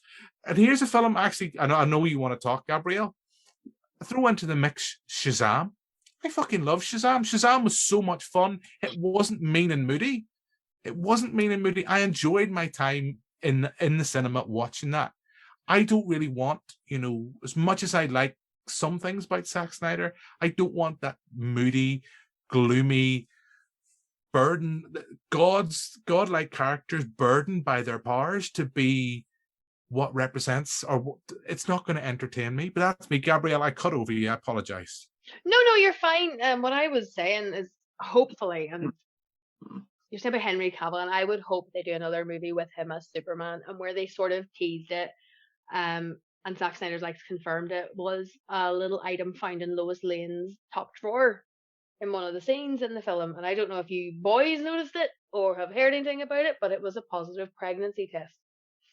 To which Zack Snyder has confirmed that the reason, Superman calmed his shit when he was in the Hero Square, isn't it called, where he's basically kicking everybody's lumps in, is because he sensed a kryptonite. He sensed a son of Krypton within Lois, which is what took him back to calming the feck down, and not being so cray.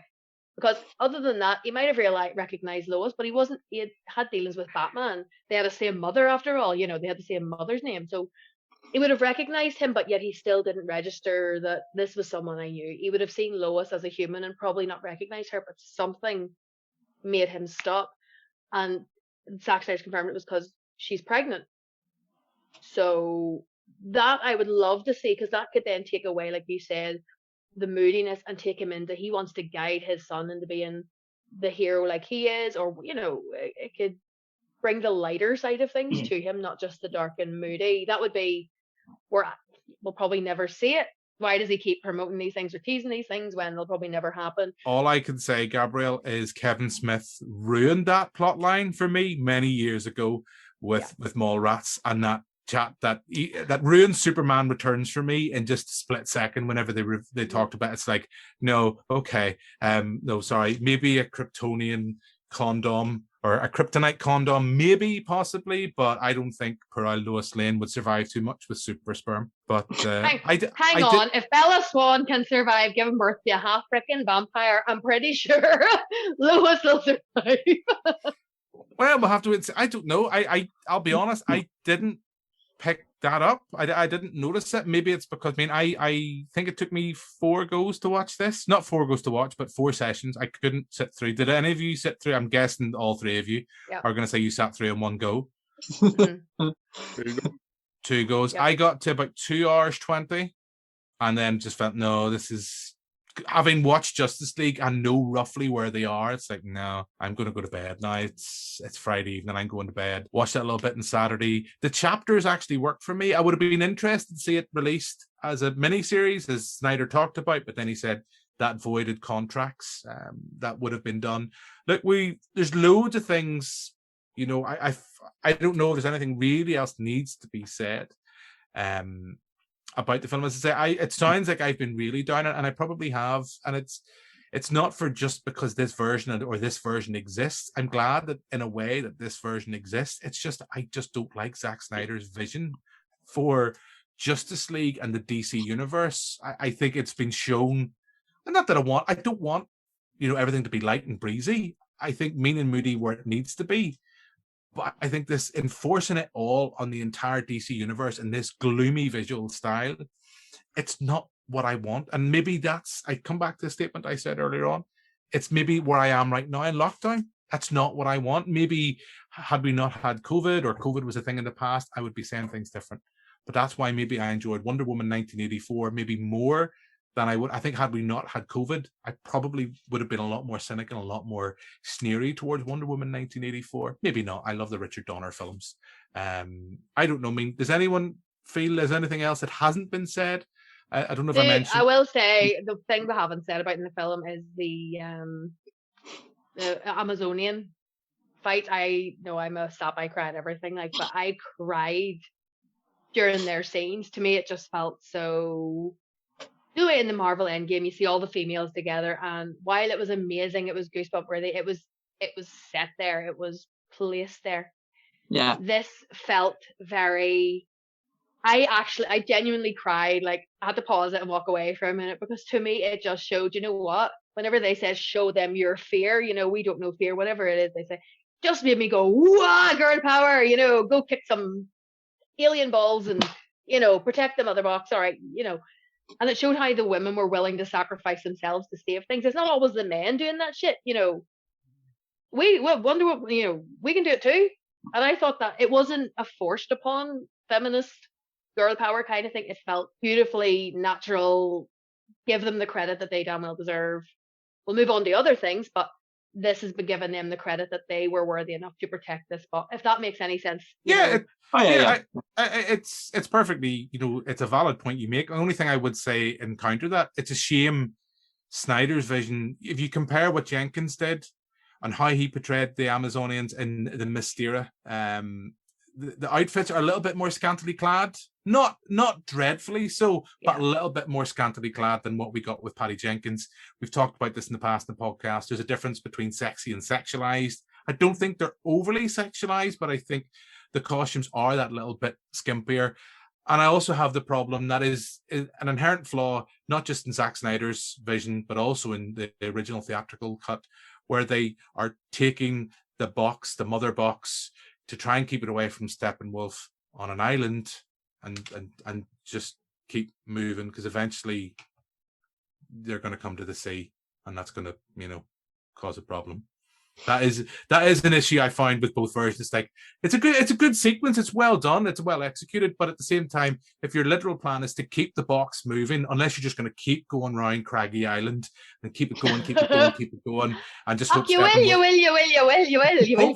Hopefully Steppenwolf's going to get a bit tired and give up the ghosts. That's my only flaw. But yeah, it's a point, and I do have an issue with the portrayal of women characters or female characters in Snyder's vision. Like, even the character of Lois, there's not much to them other than being the saviors for men. I mean, that she's all like, I know Snyder wanted to do a whole thing with, he wanted in his proposed sequels, he wanted Batman and Lois Lane to fall in love, and you're like no, what the fuck? This is what he wanted, that Bruce Wayne this is not Jerry Springer, motherfucker. This is just, let's not be doing that shit.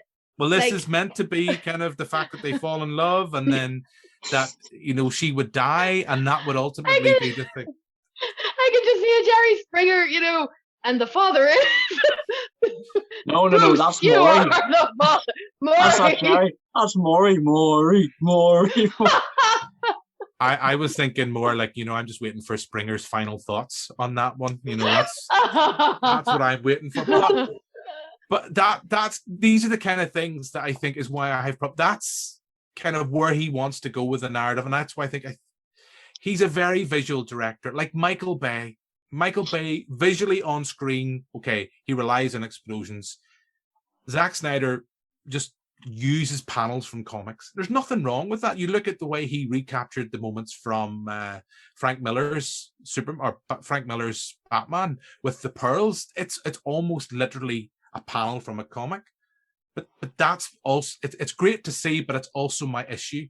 If you're clinging to the source material, you're not really doing anything with it, because it's a different medium. And I was reading that, kind of going, this is what his grand vision would be. Ultimately, why Superman and Batman would ultimately, be drawn apart, pushed apart again, and Superman would succumb to the darkness and join Darkseid. We haven't even mentioned Darkseid, really. We haven't mentioned. I mean, you could go about the Green Lantern ring. You could go about the Martian. What do you call him? Oh, Martian Manhunter. Martian Manhunter. That was great. That was superb to see. Like, that was very. All I saw was John Jones from Supergirl straight away, and I was screaming like a bitch, going, "Ah!" I totally knew it wasn't actually him, but it was. They're there. They're there in the. They're there working to do what they're meant to be doing. There's some. It's like Marvel done with the the green aliens. What do you call them? The names that I've now forgotten. They appear at the end. The Skrull. Skrulls, yeah, they're there. They're amongst us. They're doing things to keep, they're working with us in some way, hidden under. To me, let that be there. in WandaVision's last episode, then that really surprised me. I was like, whoa. Mm-hmm. Good shit. I'll talk to you about other scroll stuff in that one, like many. But no, that there's so much you could. I mean, this podcast could go on for freaking days. Like, could go on for 4 hours and probably be more fun than the film itself. But let's not go there. No, my daughter will kill me because I'm using her bedroom as the podcast studio is her bedroom. So she's like. I mean, the Manhunter stuff is good. Martian Manhunter stuff. It's a nice nod. I think everyone thought William Dafoe was going to be playing that role, and it's a nice bit of retconning. Whether that's really how far you want to look at of how long Martian Manhunter has been playing that particular character. I don't want to spoil too much. That goes back to Man of Steel. It's a nice bit of fan service. I don't know with Darkseid, really, did it make that much of a difference to the overall stuff? It's nice to see, I suppose, the character, the big bad, the Thanos, Thanos I think was a spin-off from Darkseid. I always get mixed up which of those two was first. I think it was Darkseid was first, then Thanos came about as a kind of rip-off of Darkseid. I may be wrong in that. Apologies, fanboys, if you want to email me. My name is James Oliver. But it was nice. It was nice, I suppose, to see him, but I didn't have that same visual moment when we finally saw Thanos. And that comes again from, you look at how Thanos first looked in Avengers in the post-credits thing. He looks terrible. To where he then looked by the end, they had come along with technology until that character could almost be seen as a physical presence. I didn't have that with Darkseid. And I really didn't have that with Steppenwolf, even with that new kind of glittery vampire-esque stuff that was going on with the CGI Gribbly. I just sorry, go ahead. Sorry, go, James. That's fine. Go, James. That's fine. I was just going to say, I like how they gave Steppenwolf a more of a backstory in Zack Snyder's version as opposed to the 2017 version. Like, in the 2017 version, it's like, okay, there's this guy, and he's just killing everyone, and he wants a mother box, and they're going to take it to Russia, put in a nuclear power plant, and he's going to terrorize a Russian family because, Won't somebody think of the Russian family? Like, that poor family that needs saved, don't forget the rest of the bloody town, which is apparently abandoned, but yet they just live in there. Chernobyl. It's basically Chernobyl. But they're still living there, I mean, the welfare, these days, but but Steppenwolf having an actual backstory, I liked it. He turned out he betrayed Darkseid, that's why he was kind of exiled in a sense to make up for his sins, you could say. Yeah. So yes, he's still a big CGI mess, but it was nice giving him a bit more character. What about Darkseid, James? I like Darkseid. Again, CGI, not the best, but just to say he's kind of like a more like a foreshadowing presence the whole way through. Like, you're always aware that he's there watching everything. And when Steppenwolf finally fails and you see him looking at the Justice League through the portal, yes, I know, we all know now it's not going to amount to anything, but it's a pretty cool shot that Darkseid's just like, I am gonna fuck you up one of these days. Until then, bye. And he just kind of disappears again. And he's just like, ready the fleet, we'll do it the old way. And it's like, okay, that's cool, that's kick-ass, yeah. But, I mean, yeah. But I liked him for what he was. It's a shame they didn't, we look at what they did with Thanos. They made him they made him real, Josh Brolin, really inhabited that role. It's a shame, I think, because I think it's a voice actor they hired for Darkseid rather than, I know it's a reshoot thing and probably that kind of limited. I don't know what they would have done had they got further options, but it's just a shame that character, who's that iconic, didn't really have the moments on screen that I think Thanos got. But then again, we're coming back to Gabrielle's quickie and the tantric sex kind of thing, we know what goes on in the Riddiough house anyway. That's all we can say. Bum, bum, bum, bum. Yeah. But no, all I can say is I just have pictures now of you saying to your lovely husband, tonight, darling, I'm feeling a bit DC. And you're like, okay. And he takes out his Batman mask that he has. Yep. Way! He's like, well, I'll have time to maybe watch the football after this one. It's not going to be one of those ones. But anyway, but before we can get Bill, we didn't even let you talk about Darkseid, and then we will bring things to a close. There's not really much to say. I mean, it's all been covered. It was proper a better Steppenwolf. you know, because he is just plopped in the first film, in the original. In this one, we actually get motivation. This is what he's trying to do. He's trying to redeem himself in the eyes of his master. Um, I know the effects and all were tidied up a wee bit and stuff. I loved his armor. I loved the way that it moved and stunning. Things was very ablative. I loved that. The fight sequences with him in it, I thought were a lot better, tidier. Darkseid himself, I think there's a scene where we actually see the Omega beams, and that's pretty cool as well. Yeah, I mean, it's again, we're talking about stuff that, yeah, it's nice bit of foreshadowing of where everything was going to go. But like I said, it's sort of, they're not just going to sit and put that in the shit pile. Like, there'll be something will come of it. Hopefully we will get a bit more. Last question I do want to throw out. What do we think of the 4:3 screen ratio? Didn't really bother me. I know for some people it did, but for me hadn't an issue at all. I mean, I've seen films like that before in cinema where it's used that. I mean, very rarely, but it's been there, and I'm still getting to see a film that I've wanted to see for ages, so it didn't bother me at all. It didn't bother me at all, but the motivation for it, the fact that he wanted it to be in IMAX and he conceived it as an IMAX. I suppose maybe in Northern Ireland we're kind of looking at, we don't really have a true IMAX screen. We have one in Dublin now because of COVID. We can't go there right now. We cannot travel down south to watch it. Don't you try to mention an OmniMax screen, James Oliver, because that is not an IMAX experience. There is talk of an IMAX. There is talk of an IMAX screen. I know reopening in Cineworlds, who have bought over the Odyssey, but that's not confirmed. But we're not going to say, James, that an OmniMax screen is the same as an IMAX experience. I think it is. Okay, that's okay.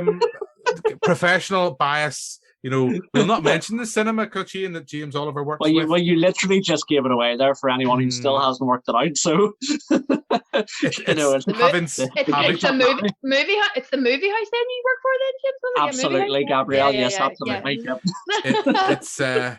It's not. Excuse me.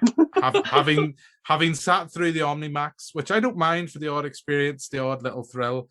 And having sat through a proper IMAX in London and in Glasgow. Excuse us. Some of us can't afford, an IMAX screening. But that's my point. Belfast. Yeah, but this is my point, James. I mean, I know IMAX screen isn't going to be for everyone. And if Zack Snyder's going to say, I really wanted this to be shot in IMAX and done for an IMAX screen, Chris Nolan can shoot with IMAX cameras and doesn't have to finish it with a 4:3. He knows what he's doing with an image. Yeah. Again, it's just niggly things about Zack Snyder's thing. I didn't actually know that part, to be fair, so I didn't actually know that at all. I keep coming back to that point. There's niggly things about what Snyder does, and this lauding of him as a filmmaker and a visionary, I don't buy it. Like Quentin Tarantino, you mentioned earlier on, Bill, there's things Quentin Tarantino does brilliant, but I think Quentin Tarantino needs a producer on board who can challenge him, who can say, do we really need that, Quentin? Does it need to be 3 hours long? Can it be 2.5 hours long? I'm not saying condense this all into 2 hours, like what they did was the right answer. But I think to question someone and to say to someone, right, you're not going to be able to create a 4-hour film to sit in the cinema. Yeah. You have to be able to tell a story in 2.5 hours.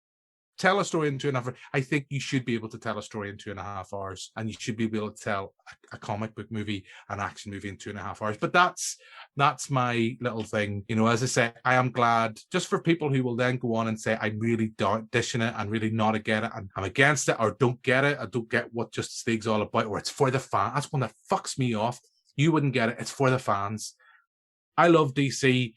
I just don't get why this has been put up as the holy grail of comic book movies. It is not Supergirl. It is not that much of a classic. That's all I will say. If you want to see a bona fide classic film, watch Supergirl, and you will see a classic, my friends. So fist bump, bro. Fist bump. Boom. Maybe even Spawn. Go see that. There's a kind of holy grail of a movie. Let's not go there. So I look, we've talked quite a bit. We've talked a lot. I'm sure there's things that we haven't mentioned, I apologize. We've tried our best to ramble our way through, and we fight you, all three of you, along the way. So all that is really left for me to do now is to thank my guests. So thank you very much, Gabrielle. You're very welcome. Thank you for having me. Thank you very much, James. As always, a pleasure to be here. Thank you. And thanks very much, Bill. Once again, the professional gobshite strikes back. And it's weird, just as we're wrapping up, your internet gets good. Yeah, it's weird, that, isn't it? I definitely think it's almost like maybe I was downloading something in the background.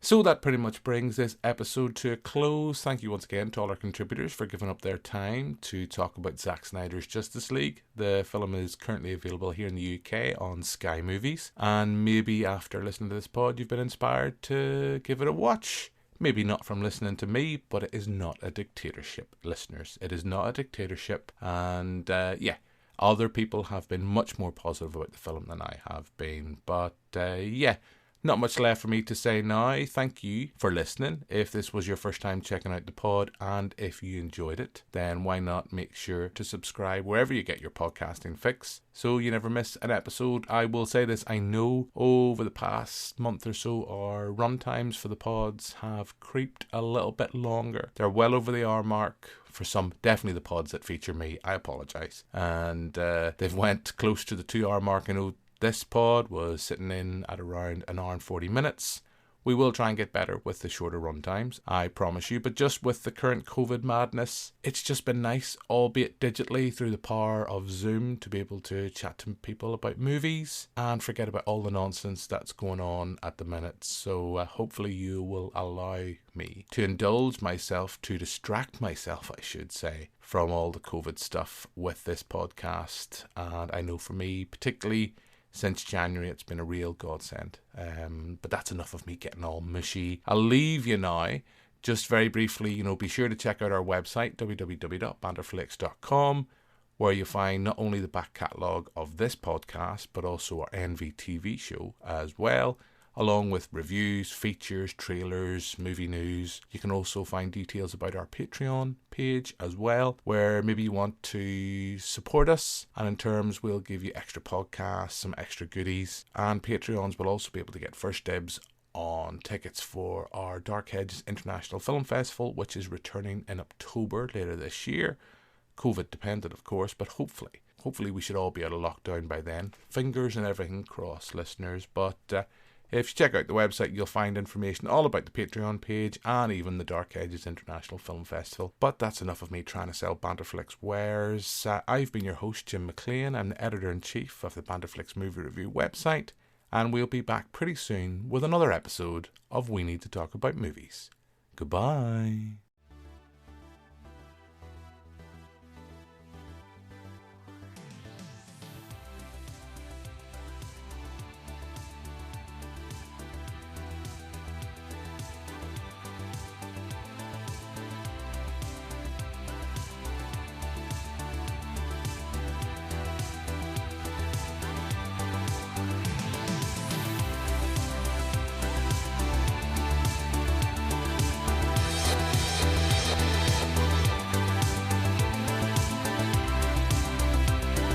This has been We Need to Talk About Movies. Thanks for listening. For more information, visit banterflix.com. See you next time.